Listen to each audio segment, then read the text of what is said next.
Welcome, kings and queens of Gielinor, to the first episode of my new series, StubbornScape. In each episode, I'll be tasked with slaying a particular monster or boss until I get a specific item drop. For the first episode of StubbornScape, I decided to slay Duke Sucellus until I get the Magus Vestige. It's a 1 in 720 drop, however it's really a 1 in 240 drop that you have to hit 3 times to receive the Vestige. This gave me confidence that I'd most likely not go super dry for the first episode, but I also found early on that I enjoy the boss. Before this episode, I had a 280 kill count, and yes, I was spooned on the pet before the challenge even began. You might think that'd deter me from doing this, but it actually made greenlogging the Duke seem even more achievable, so I decided to head in. Here's the gear setup I'll be using. It's a pretty standard melee setup, nothing crazy. I'll be bringing the Osmumten's Fang for the majority of the kill, the Arc Light for the enraged phase, and the Bando's Godsword to reduce the boss's defense, which is arguably the biggest obstacle to defeating him. I also brought the Lightbearer, which allowed me to use double specs almost every single kill, making him quite squishy.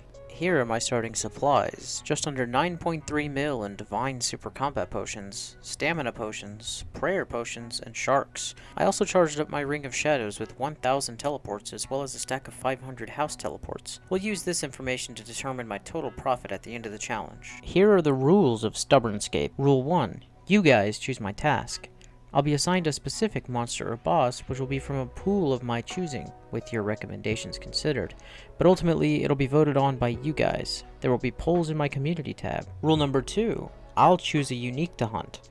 The item I'll be hunting will be up to me, but it must be a unique item. So let's say I'm given Zulrah.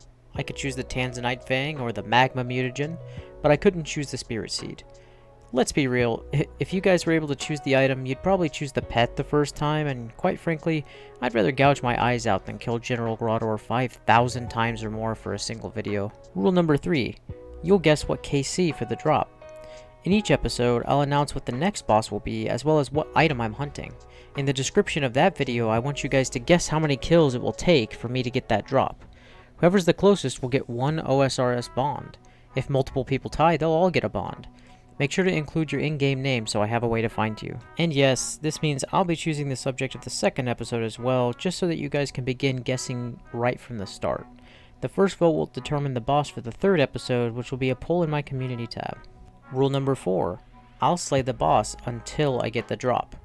During a task, I'll be allowed to leave and do other things within the game, but killing the assigned monster must remain a core part of my gameplay loop until I complete the task. Under no circumstances will I move on to the next boss without getting the drop, no matter how dry. Hence, the name of the series, StubbornScape. Shout out to AloneScape and Mr. No Sleep for their on-drop rate and Loot from 1000 series. They were big inspirations for this series. Also, thanks to my clanmates for encouraging me to keep making videos. You guys are awesome. So without further ado, let's see what we get.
We're finally done after 405 kills. Let's check out the loot. Looks like it price checks to just about 74 mil, but I have a feeling we'll get a little bit more. Let's sell it all in the Grand Exchange.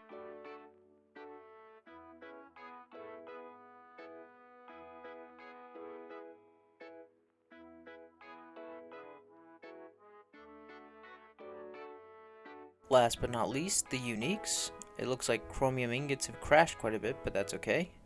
We kind of lucked out on the orbs and got 3.8 mil for each one. And finally, the Magus Ring, which sold for a cool 80 mil. This leaves our total loot at just over 134 mil. Based on the supplies used, that leaves us with 129.4 mil in total profit. I definitely recommend this boss for anybody trying to make some GP, but it's really not as worth it if you don't stay until you get the Magus Ring. In the next episode of StubbornScape, I'll be hunting Commander Zilyana until I get an Armadyl Crossbow, which is a 1 in 508 drop. Leave your guesses for how many kills it takes me to get that in the comments below. And don't forget, there will be a poll in my community tab soon to determine the target for episode 3. Until next time, good luck on your grinds, and peace.